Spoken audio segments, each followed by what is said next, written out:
It's time for Straight Talk Live with renowned radio pioneer Edna Howell Parrish, the television show and podcast dedicated to presenting thought-provoking issues and opinions with the goal of challenging listeners to re-examine their assumptions and expand their opinions and give thought to new ideas and concepts to better their lives and the lives of others.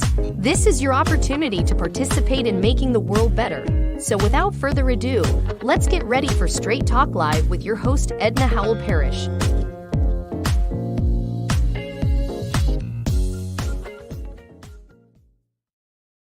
Hello, friends. Welcome to the edition of Straight Talk Live, Issues and Opinions with Edna Parrish and my friend, Shamaiye Haynes. Welcome to the show, Shamaiye. Well, thank you, Edna. Thank you so much for allowing me to be here, allowing me to express my opinions, and most importantly, allowing me to just be a friend. Thank you. I appreciate you. I met this young lady over 25 years ago in Cincinnati when I worked in radio there, and she was so interested in what I was doing as a talk show host. She asked me a big question one day. What was that question? Do you have a job for me? Basically. And my answer to her was, well, what can you do? Can you type? Can you write? What is it? What can you do? And after that, after you launched that question, it really it forced me to think about it. It forced me to think about the question. Think about the question. And not only did you think about it, you acted on it. You became an activist right then.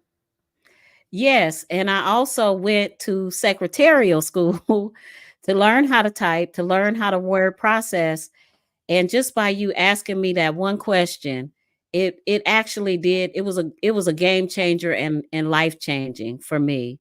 You helped me launch my career without even knowing it in one conversation. Shamaiye moved from Cincinnati all the way over to Charlotte, North Carolina, where she is involved in community activism, political campaigns. In fact, you ran for school board. How would that turn out? I did. I almost made it through, Edna. I almost made it through. I lost by 2% of the vote. I'm thankful for the 31,542 people that voted for me. I just lost by 2%. Only 2%. So that Yes. means that's your first time out. So that means that you were going back again. Yes, a first-time candidate with a 3-syllable ethnic name all over Mecklenburg County. I'm proud. Yes. So Mecklenburg apparently is not populated with a lot of other ethnic groups. Yes. So Mecklenburg County is mostly white. We have, I believe we're 30 to 40% of the population Black, 70%, 55% Caucasian, and then we also have a pretty decent size Latino or brown people in our community. So for someone to actually win in Mecklenburg County with the 3-syllable name, ethnic name, it can be a real challenge. I have some family in Charlotte, North Carolina, Maya, Priya, and BJ, and Laura, my nieces and her children. And they've been there for quite a while. They're hanging in there. But you said it's not an easy community, but not necessarily a hard community to live in politically. Yes, that's true. So from the political landscape, it's still very black and white. We have a Democratic Party that is a little bit slow in really supporting Black candidates the way that they should. Yet we have a high population or a high number of people who are registered Democrats. Even the independents that vote, we tended to vote in the Democratic primary for Democrats, supporting Democrats. it's a very complicated issue, right? Because we're not going to vote Republican because of all the shenanigans of the Republican Party. Yet we still rely on the Democratic Party to support candidates and to push us through. In this last election, I had challenges getting the Democratic Party's endorsement, despite working very tirelessly in an organization that supports LGBTQ plus, being vocal on Black liberation and all of those things. It was very difficult, even though, I have the party values, but didn't get the party endorsement. So that, those are things that are real challenges here. You work as a community activist. You're involved as a teaching assistant, I understand. Let's talk about that for a second. Sure. I co-teach a class at the university at UNC Charlotte. Our class is it's a capstone class for community engagement, and students major in urban and youth and communities, and their class is a capstone of everything that they've learned in this minor.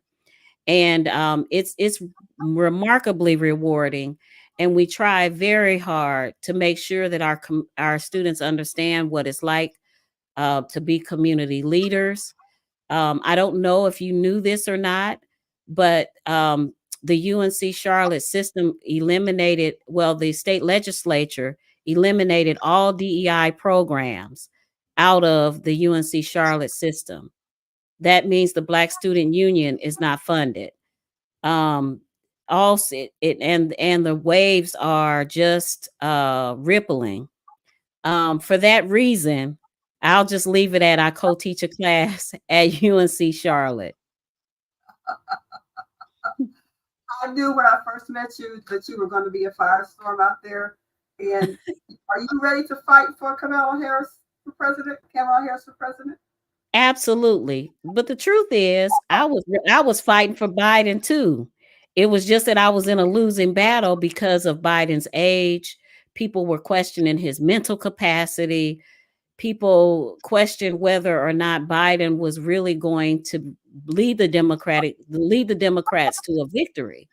And so in talking to average everyday people, they're like, I don't know who I'm going to vote for, Biden, this, that, and the other. And it was just a really hard sell for a long time. Now I can fight, and now I have tools to fight. And I know that we have a strong candidate with a lot of enthusiasm coming with it. We can see from your background that you are a Black liberation fighter. So we're going to talk a little bit more about you and the campaigns that you're working with and what you think about Kamala Harris and her candidacy. Let's hit on some of these topics that are going on in the news today. You want to do that a little bit? Absolutely. Let's go. Okay. Well, the Democrat Party, they're on fire, united in their new support of the presidential candidate, Kamala Harris. After Joe Biden dropped out, you just mentioned that one. She picked her vice president candidate this week, and a lot of people are liking Coach Tim Waltz. Yes, absolutely. Absolutely. He is a great communicator. I think his messaging is very on point. He's relatable to the average person. Things like he's a gun owner, right? But he also advocates and supports policy that supports sensible gun laws. It's important that we understand that he's willing to support what makes sense, yet at the same time, on a personal level, he makes his individual decisions. What that means is that from a policy perspective, he's willing to still support a democracy, just like Kamala Harris is. And that's what's really important. Good candidate supports democracy. I'm all in. Unlike her opponent, Donald Trump, who wants to be king of the world, king of the United States for real. Is it worth the fight to keep him from getting in? It is absolutely worth the fight to keep him from getting in on so many levels. In this country, we don't get it right all the time. You know, that's the reason why Shamaiye Haynes can get on this radio show and say that I'm fighting for Black liberation. I'm fighting for that. That means we don't have it yet. Yet at the same time, if we allow ourselves to elect a dictator, we lose all hope of ever fighting for what we all want and what we all believe in. A teacher told me one time that justice is often they model justice after a scale. So the tip of the balance of the scale is, you know, eventually it'll be balanced. It's really more of a pendulum. It swings back and forth. And that is the cornerstone of a democracy. You live to fight the next day for what you believe in and what you think ought to happen with this country. If we give a singular voice to that, then we take in every single bias that one person has. And we say, you know what? Yep, Black people need to be in lower level jobs and not have a strong economy for themselves. Yep, he's making a decision on that. Women shouldn't be able to have control over their bodies. Yep, that's what you got to do. You want to have religion? You don't get to have that if that individual does not believe in or does not agree with your religion. The fact that we can be on this radio show and talk cash money stuff about who we want to see in or out, we don't get that opportunity, and it becomes dangerous for us. So those are just some of the cornerstones of why this man does not need to be elected. And we won't even talk about Project 2025 and Agenda 47 and all that kind of stuff. We might get into that in the next half of the show, but it's important to let people know and to talk about the issues as well. You know, you have Democrats, of course, many of them are supporting Kamala Harris. Black men, Black women, Hispanics, Native Americans, East Indians, airplane workers, restaurant workers, UAW unions, everybody, people are coming out for her because of the common sense issues that she supports. Even across the line, some Republicans are going back and forth with that pendulum, as you say. One of them in particular spoke about that the other day. In the 10 days since Kamala Harris launched her presidential campaign, she's racked up endorsements from some usual suspects, former Democratic presidents, party leaders in Congress, and she's won the support of enough delegates to clinch the nomination. But yesterday, the Harris campaign announced the support of more than a dozen mayors in the critical battleground state of Arizona. One standout name on the list was Republican John Giles of Mesa. He wrote in the Arizona Republic, quote, "Too much is at stake to vote Republican at the top of the ticket." Mesa Mayor John Giles joins us now. Thanks for being with us. My pleasure. Thank you for the invitation. So why are you supporting Vice President Harris instead of former President Donald Trump in this election? Well, as you mentioned, I am a Republican, so it's an endorsement that came with a lot of thought. And also I'm elected in a nonpartisan election as the mayor, so I don't go out of my way looking to inject myself into partisan politics when I can avoid it. But every so often, there are compelling issues that I feel like the silence is not an option. Silence would be acquiescence, and this is one of those important elections. I felt similarly 4 years ago. I wanted to vote against Donald Trump as much or more than I wanted to vote for President Biden. And this time around, a similar position. It's important to me that we not go through the chaos of another Trump presidency. But I am genuinely excited about the prospects of Kamala Harris being our president. As you mentioned. All right. Well, Democrats, Republicans jumping across the fence. So it's not surprising. But I'm sure it's surprising to Donald Trump because he thought he had it all sewed up. Look at the crowds that are coming out for Kamala Harris and Tim Waltz. Have you ever seen such excitement since Obama was elected? No, not at all. This energy that we have seen has been phenomenal. The moment, nearly the moment that it was announced that Joe Biden was stepping aside, I started getting text messages, phone calls, and even people who had said, you know what, I wasn't ready just 2 days ago, but I'm ready now. What do we need to do? And so the excitement around this campaign and the crowds, it's just, I think it's just building on momentum. It's phenomenal. I know some of the comments I've heard, people were saying, well, she's just trying to get the young crowd, the hip hop crowd, the people that a vote is a vote, correct? A vote is a vote. And let's face it, the creepy, weird guy may not be getting that crowd. So, haters gonna hate, as they say. You're right. And Donald Trump has an issue with the crowds because first I heard a comment that he said it was AI, artificial intelligence, creating the crowds for her and taking away his numbers. He even compared his crowd on the day that we had the insurrection at the Capitol, the crowd that he had out there listening to his speech. He said his crowd was just as big as Martin Luther King's when they had the I Have a Dream speech. He has an issue with crowds and numbers. He inflates it so much that he thinks he's just that big. He wants to compare himself to Martin Luther King, the black. Well, straight out of a dictator's playbook. Straight out of a dictator's playbook. He wants to be in control no matter what. He wants to control. He's not even control of himself and his mouth and his Twitter account, or I'm sorry, former Twitter account, X.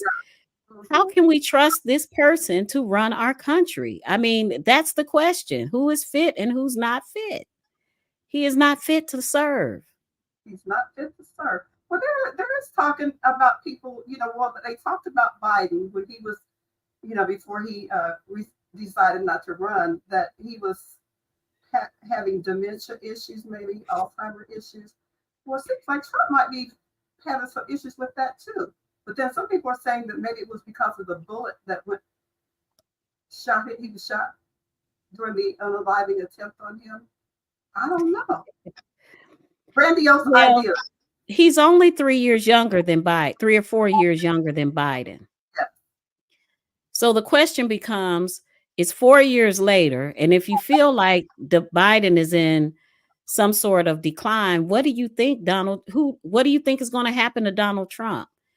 The other piece of it is that I think that with the anger, the outburst, the outrage that this man shows, he sounds like, whether it's dementia or just whatever it is, that's not the temperament of someone who we need leading this country, period.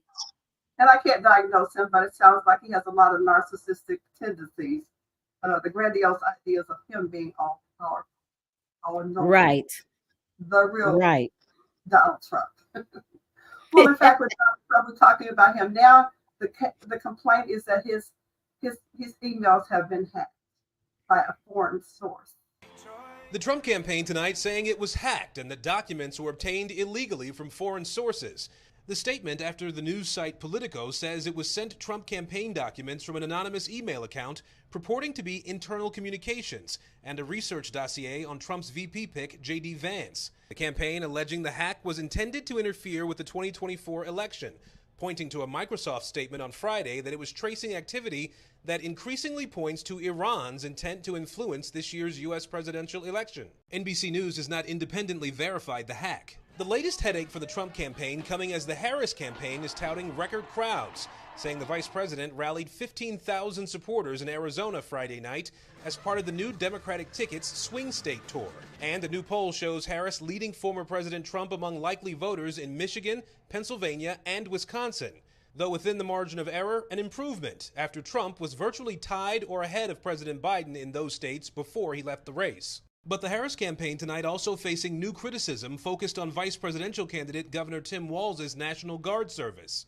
Doug Julin, who served with Walz, telling CNN about Walz retiring from the Guard ahead of being deployed to Iraq. He went around me, and the fact is that there's possibility he probably would have realized. I would have probably no, it's too late, you're going forward. NBC News has not independently confirmed Julin's account. The Harris campaign referring us to statements of support from other men who served with Walz. For 24 years, I proudly wore that uniform.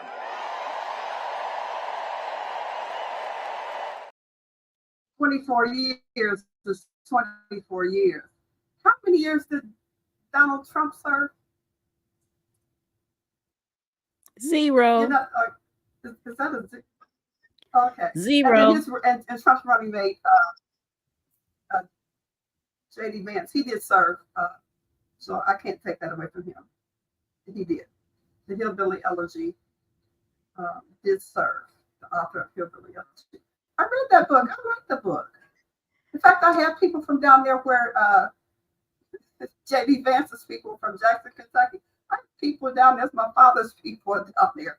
And I know I understood. That's why I wanted to read that book. I thought he did a good job with that. But running for vice president, J.D. Vance, you need to step back and go back over and do something else, I think. It's a prime example of what can go wrong when a person just wants power and they don't think about or examine what can happen when one person amasses all the power. And I'm sorely disappointed in J.D. Vance and how, he's turned politically. On the flip side of that, some people have talked about Kamala Harris and her record as a prosecutor. People can also flip their political views the other way. And so I think we got to give room to both, honestly. Indeed. Well, and then too, around the issue of Kamala Harris, when she was a young prosecutor, a lot of comments have been made about that she over-prosecuted, put more Black men in jail than any other group. She did some things that a lot of people were not happy about. Let's take a listen. Here's a Gen Z, the young people born between 1997 and 2012. These people are current high school students, some in college, young people.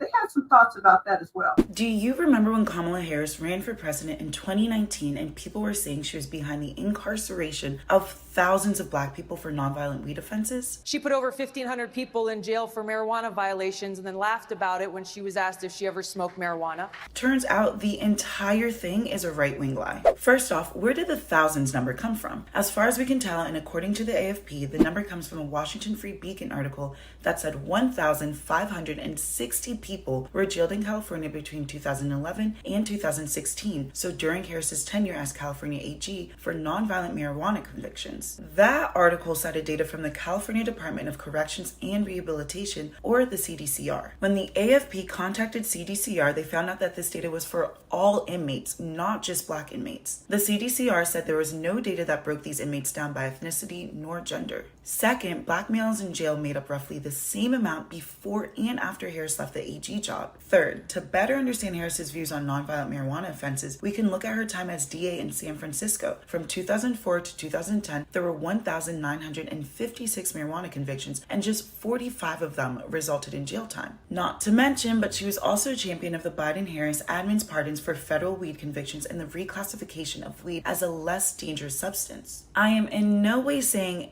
any of this data is particularly glowing for Harris, but at least if you're going to judge her on her true record and her full record. Well, there is a difference between drug possession and drug dealing, but we know first one stopped. That's right. I mean, we have to acknowledge everybody's record. And when I say everybody, that means everybody. It's not, we shouldn't exclude Trump and his 34 criminal convictions. We shouldn't exclude all the things that he's actually done. And what we've got to do is we've got to balance. This is what I'll say about it without putting too much on it or too little on it. Who's fit to serve and who's not fit to serve? Who's going to uphold our democracy and who's not? For all that it's worth, people can actually have their views, their political views change, grow, their knowledge and understanding over time can be different. And at the same time, Kamala Harris is just fit to serve and Donald Trump just is not. He's a convicted felon. She is not. She was a prosecutor, but at the same time, we got to look who's right and who's not.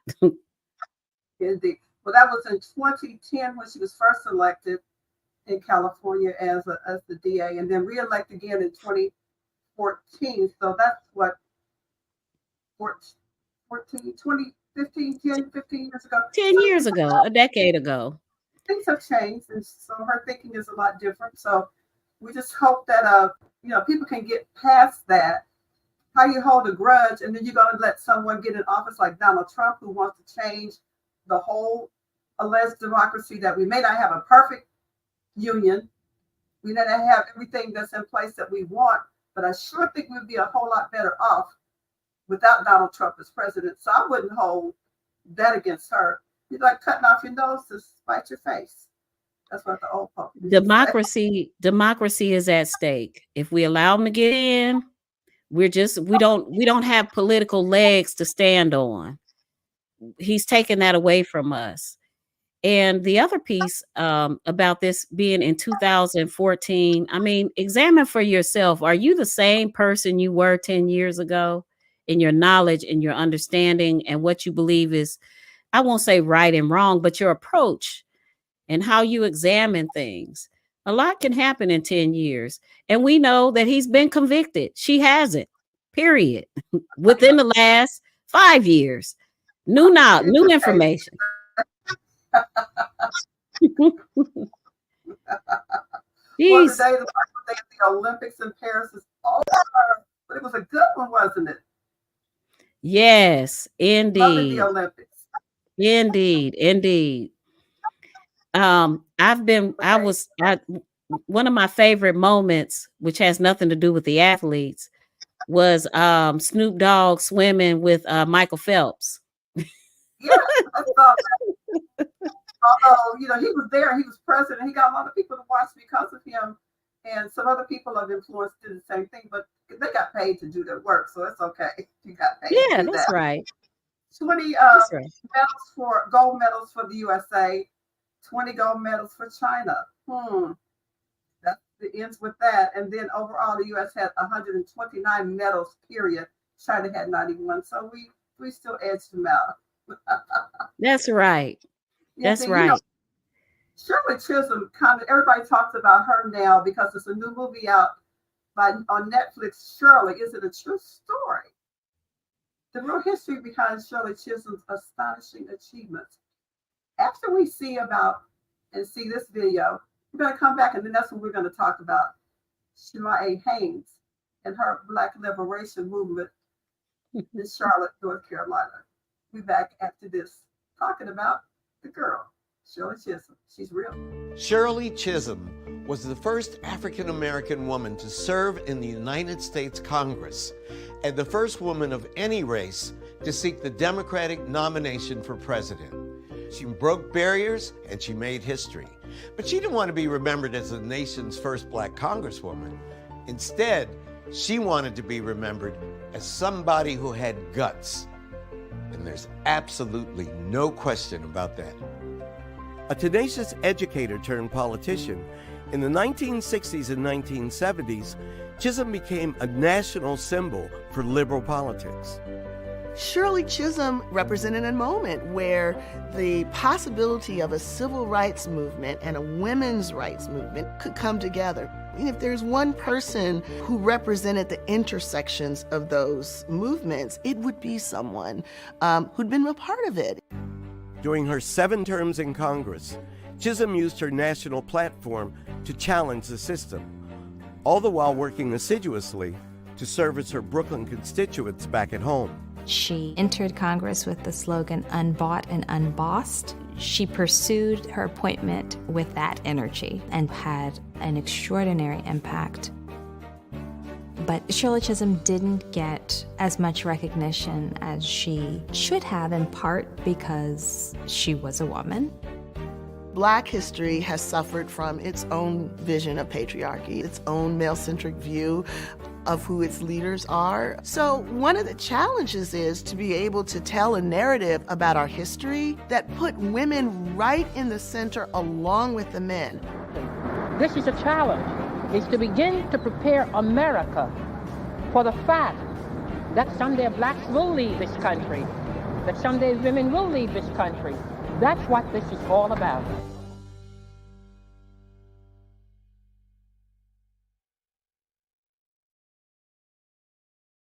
That's our girl, Shirley Chisholm. She died in 2020. 2005, at the age of 80. And 2015, she was awarded the Presidential Medal of Freedom, the highest civilian honor in the U.S. by President Barack Obama. Shirley Chisholm, played by the great Regina King, and you know she is phenomenal when it comes to taking on those roles. Yes, yes. I watched the movie on Netflix, or documentary on Netflix, and I really I've been told about Shirley Chisholm all my life, nearly. But what really struck me was what the kinds of decisions that she had to make, the kinds of scenarios that she had to navigate. And when we think about things modern day, sort of, I think about, well, first of all, before I go into all of that, let me just say thank you to the Black men that supported my Can't Last campaign. I had several young Black men support me, knock doors for me, uplift me, call me, text me, and some, and so we've come so far since the days of Shirley Chisholm, yet at the same time we're crawling along at the same time. So she ushered in a movement of inspiration for all women, and she definitely is one of my heroes as a Black woman. Indeed. So it's on Netflix now, and check it out. And then if you don't get enough and you don't learn enough from it, there's all kind of research and books that you can get to help uplift yourself in your opinion. There are so many people listening and watching this afternoon. They are not checking in our comment stream. We do have G. Johnson, who is there, saying good afternoon, and they appreciate that we're here. Appreciate that. A lot of people as well are checking in. We appreciate you doing that as well. Check in the comments. You're watching us on YouTube, and there's the comment section. We'd love to have you be part of that as well. Our guest this afternoon, Shamaiye Haynes from Charlotte, North Carolina. Did they call it the Queen City as well? Yes, it is the Queen City as well. Cincinnati is the Queen City. But Charlotte was named after one of the great former queens of England. Queen Charlotte, that's correct, yes. Mm-hmm. Okay, I'm sorry, tell the story. That's your city. Well,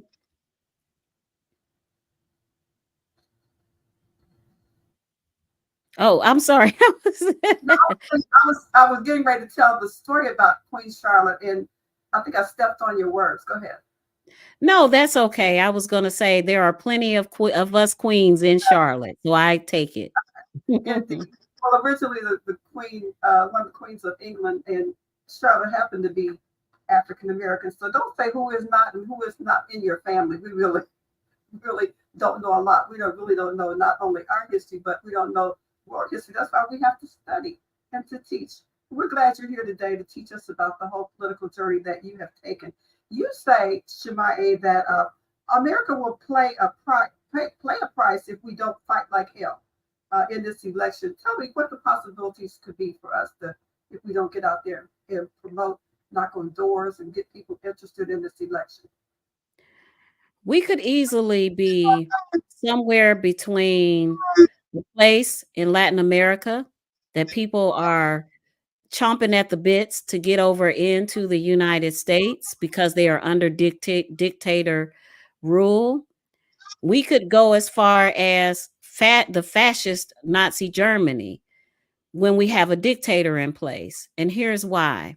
One, dictators want authority over all and all the time. We don't have we in the United States, we've struggled for equity and inequality. Yet at the same time, we've always been able to uplift our voices. The media can give us details about things maybe we weren't aware of, and give us, and there is deep consequences for the erosion of a democracy. In the United States, We have never been under dictator rule, and we've benefited greatly from that. We benefit right now that Edna and Shamaiye can be on YouTube and give our opinions and express who we want to be as president. If you don't believe me, go out here, research for yourself, and see what happens to countries that go under dictatorship rules. The key point for us to understand is that in a democracy, we live another day to fight. We have the ability to contact our neighbors and friends and say who to vote for or talk to them. In a dictatorship, you lose all of that privilege. You lose those rights. Do I think that we need to further democracy in this country? Yes. Do we need to further equity in this country? Yes. Do we need to continue to support Black liberation and women's rights and the rights of the LGBTQ plus community? Absolutely. But we lose automatically when we allow one person to come and rule over all of us. You say that your role is to also fight and reject authoritarianism. What does that mean? What that could look like without getting too much into the academic side of it. What it looks like is I have a racial bias against Black people, as an example. And what I decide to do is to create laws specifically against those people and actually create a situation where I'm the top authority in terms of what happens to them, be it be jailed, be it be executed, be it sent to concentration camps, and I have ultimate authority to do whatever I want, and everyone else has to be subdued to whatever it is I'm thinking on that particular day. Now, if we think about Donald Trump and all his craziness, do you really want him to be your top authority and make decisions for you, life and death decisions for you? I don't think so. You call the Republican Party fascist. Why? Well, if we, there are people who really think Donald Trump is sort of a joke and that he's unintentional because he's not a regular old politician. He sort of says the wrong things and he's tripping all over himself. Well, even if that were true, what happens is we have some very intelligent people who are out here who aren't tripping over themselves. They know exactly what they're doing. When they authored Project 2025, they knew what the ramifications of that was going to be. And what we have to look at is how detrimental and how dangerous these people are. And if you go and you look up who the fascists were in Nazi Germany, it's the Republican Party. Now, let me say this. All Republicans are not fascist, but as a group, they've supported fascist beliefs. They've supported a fascist nominee for the presidential candidate for the US presidential race. And we've got to look at it. We can't just say, oh, he's not right. He's not a real politician. He doesn't mean that. Well, he put it on he didn't put it on paper, but his fascist friends definitely did. And he's not denouncing it. He might separate himself a little bit, but he's not denouncing it because he's still trying. He knows who his base of people are. If we allow a dictator mixed with a fascist Congress and Senate to rule over us, we are in deep trouble. We are in deep trouble. So in a democracy. Okay, I'm sorry. Yes, I'll make this last point. I know I'm a little long-winded here, but in a democracy, we have several stopping points for people. We have Congress, the Senate, and we also have the judicial system. You have to get past those three things in order to make a decision. And if we don't have those proper stops, i.e., we have a fascist leaning political group that comes along and supports a dictator, what happens to us as a country? What happens? It's dangerous. think that all Democrats understand this? I don't Because think we're all seeing that, or even all people understand. I don't think we really do. We're in this space of we've had the privilege of never actually having a dictatorship, an all-out dictatorship in this country. So we really don't have anything to compare it to. I find it interesting. There are some people who say that they're Marxists and they're communists and they're socialists and all of these things. We can do that publicly and openly without ramifications because we're in a democracy. Over time, have atrocities happen where certain rights were violated, but we had those rights and we could eventually hold people to the Constitution. If the very document that gives us those rights goes into severe erosion, then we are in trouble. And a lot of people don't really realize it because we've never had to fight this fight before. This is a whole different ball game in terms of a presidential election.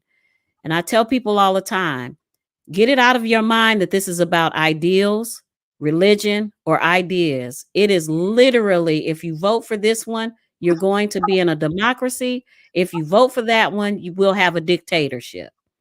And if we don't understand that, we're in trouble. We are in trouble.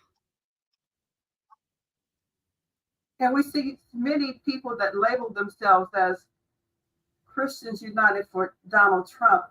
I'm wondering that I know the God that I serve would not allow me to even lift my finger to go over and move my finger toward Donald Trump, just because of the things that he stands for. When you see someone to try to overturn the government, overturn elections, calling for the death of people, insurrections at the Capitol, and then him have to go on trial and be charged and be convicted of 52 crimes, in fact, the things that he says about women and their bodies and, things that he's done. Can you imagine you're a Christian and you say you support Donald Trump?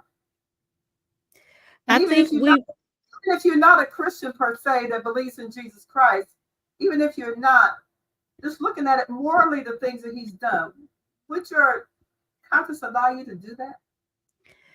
The problem is, as the American people have succumbed to allowing politics to be their religion and religion to be their politics. Our forefathers came long ago. They were under religious persecution. Yes. They were ironically, they were under Christian rule that offered them deep-seated oppression. And the reason we have separation of church and state in this country is so that no one religion rules over the people. That is the cornerstone of our Constitution. Americans, as much as we love full autonomy over what we say, what we do, and who we are in direct jeopardy of giving that up. And as a Christian person myself, I don't necessarily want my pastor to rule over the whole entire country and be the end all be all. Period. Yes. And I think that what we have to come to grips with is, as a human being, you will always make a political decision that has zero to do with your religion. As a woman who is pro-life, I was mortified that Roe versus Wade was overruled and overturned. You know why? Because at the end of the day, my religion and my personal values and how I raise my family and what I do should not impact another woman who needs the care that she needs, period. So if I'm voting by my religion, I'm gonna be downing people for making a decision or not. But I also understand politically the ramification is that I don't get to choose if the wrong person gets in. I don't get the choice. If a dictator comes in and decides that Black children shouldn't be born in this country, and at the moment they exit the womb, they should be executed, guess what happens? Is that a choice? I mean, And that's kind of being a little outrageous, but I'm just trying to make the point that we do have a choice, and that it's important for us to understand that our religion should not be our politics, and our politics should not be our religion. America the beautiful. Everyone wants to come to live in America. Is it worth the lives of people that cross the border to get here? There's something about being here that they want to be here so bad that they're risking lives. And then when they come into America, which they say build a wall, stop the border, stop the leak. What is it about coming to America? Do you believe everybody should just be able to come in like they're coming in? I believe we need border control. I think we have to have strong policy that supports care for people, that supports love for people, but at the same time, we do have to, for one, we have to look at why people are fleeing their country and offer them some sort of international justice there. And it's important for us as the United States of America to know that they're fleeing the dictators. If they had a real democracy and a real chance to thrive where they are, they would not want to come over here swimming and risking life and limb to come here. And that's not, and I think we, as a country and as a people, we do have a ton of resources. We have what we need here, but also, escaping a country is not going to be a long-term, it shouldn't be a long-term solution. We need to identify internationally what we need to do as a country to support the people in their democracy I'm not talking about colonizing, okay? I'm talking about the things we can control and use our power in the right ways to help the people in their countries, because after all, they have a language, they have a culture, they have an identity where they are. When they come to America, they have to leave all of that behind to come to a place where we're struggling ourselves to maintain democracy. So, I want to be sensitive to the immigrant community, yet at the same time, it's really unrealistic to not have some sort of control and policy for the border, responsible policy. Do you think the Democratic Party is ready to support a Black agenda? Talking about economic reparations, people are saying, what's Kamala Harris going to do for us, Black people? Can she afford to say what she can do or can't do for us, or will or won't do?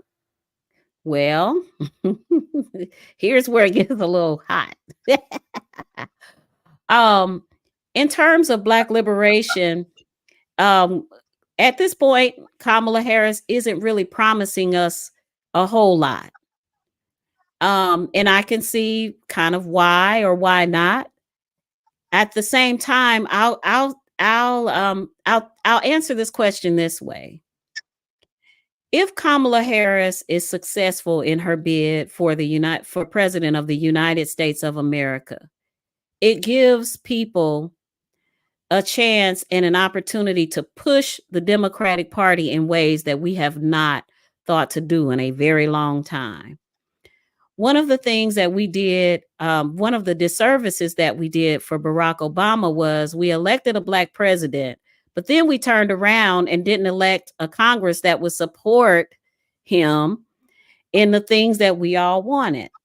What does that look like? What it looks like is preserving democracy, because if we don't preserve democracy for everybody, we're and we support a dictator, we're definitely not going to see liberation anytime soon.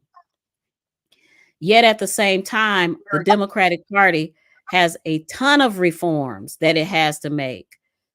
Anytime you're in a party where you're very loyal to that party in your voting, and you're very loyal in uplifting Democratic candidates, yet at the same time, your community is still declining. Your people are still being locked up hand over fist. and all of the things that we often talk about, then we're going to be in the same boat with Black people in 4 years, and we may not be able to hold off opinions and ideals. We have got to move forward. We have got to work within what we have now. And what we do is we live another day to strongly fight. We stop being independent voters and get into the Democratic Party and force them into a Black agenda. They can't fight all of us.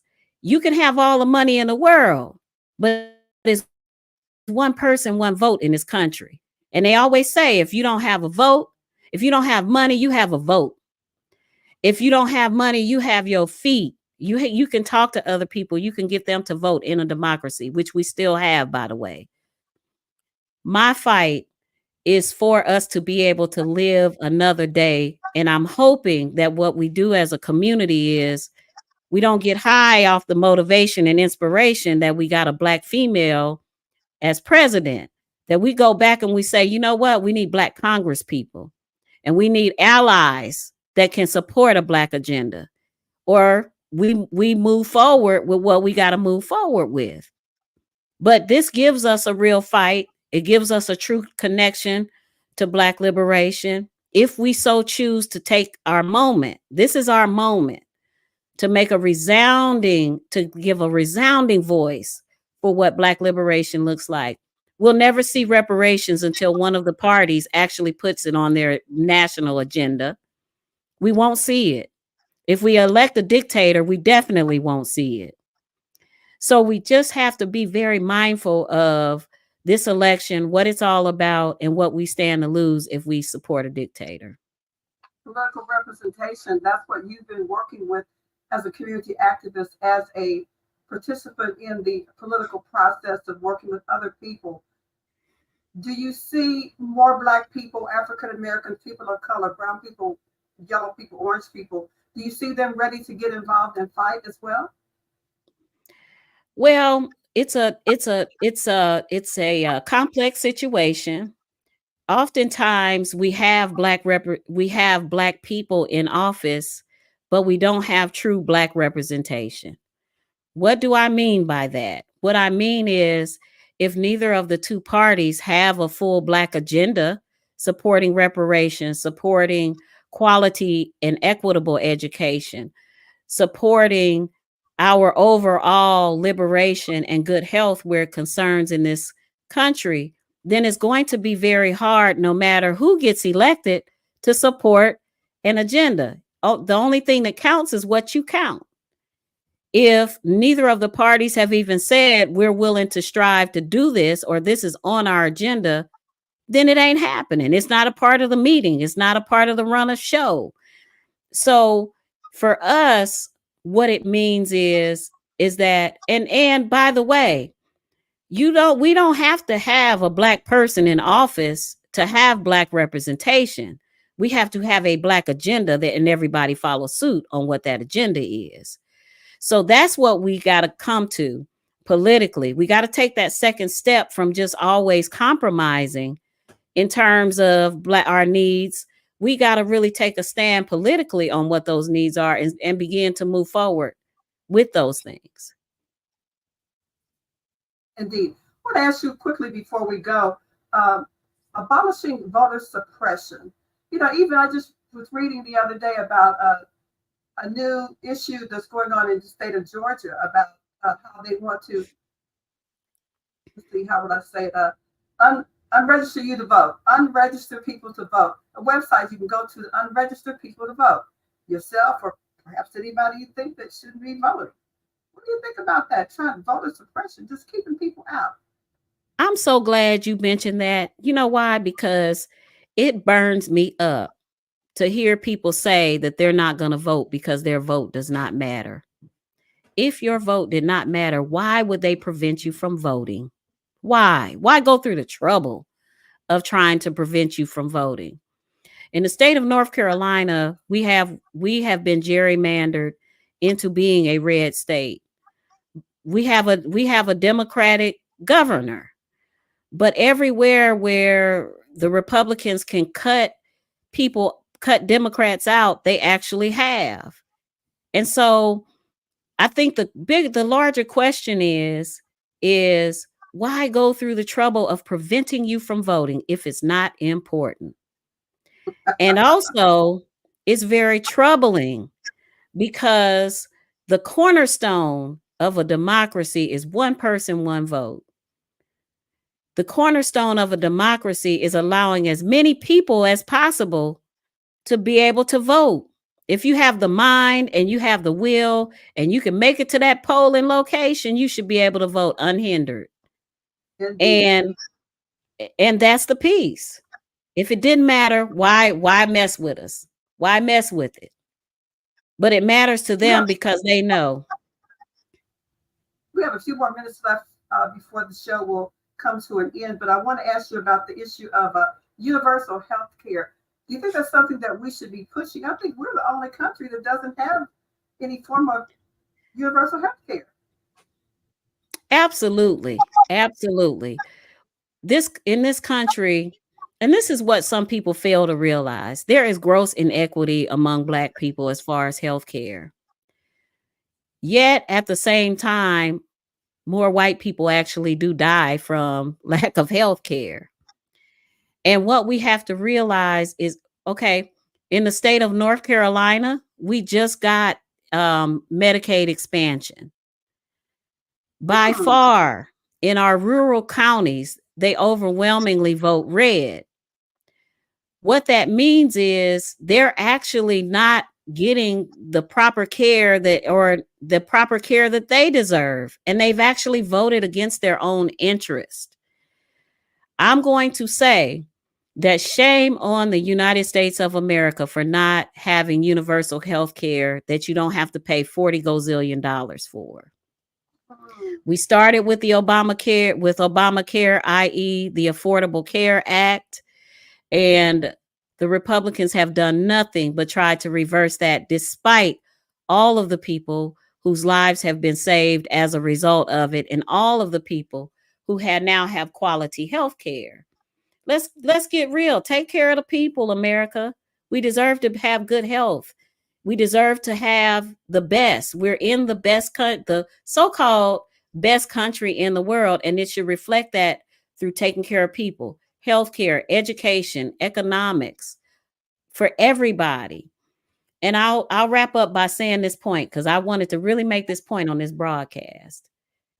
America is not going to fully see the benefits of a full democracy until we live together.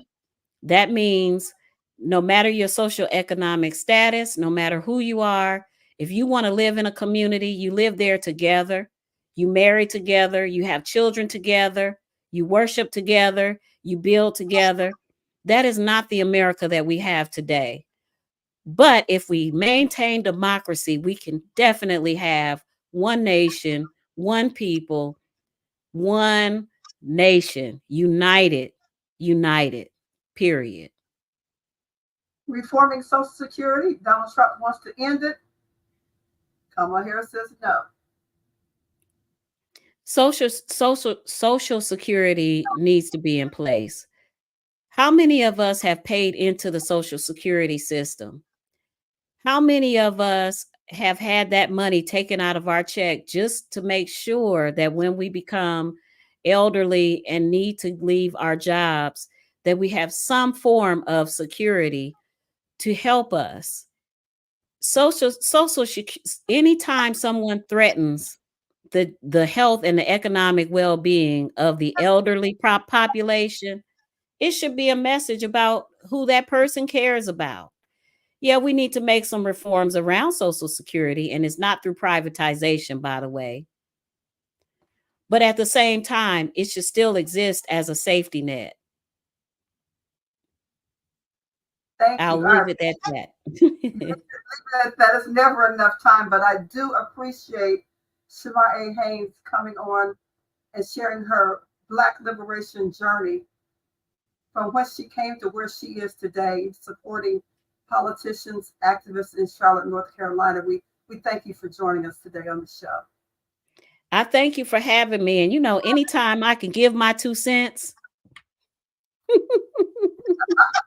I know you're there. I thank you so much. That's why it's important to have friends. I really appreciate it. I think I might reach down to Atlanta, Georgia, and bring a Atlanta, Georgia friend next week for the show. So we'll talk about that a little bit later on. You know, a man once said, truly great friends are hard to find, but difficult to leave and impossible to forget. And you, Shamaiye, I will never forget you and your mama, Claudia. I appreciate you so much.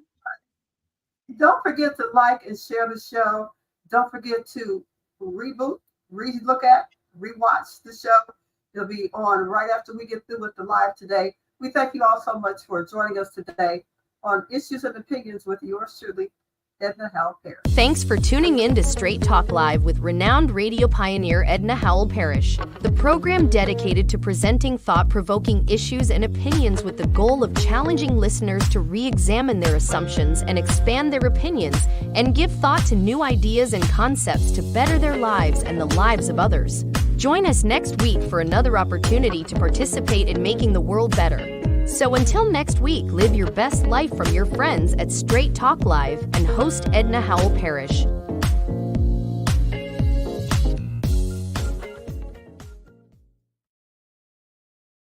All right. We did it.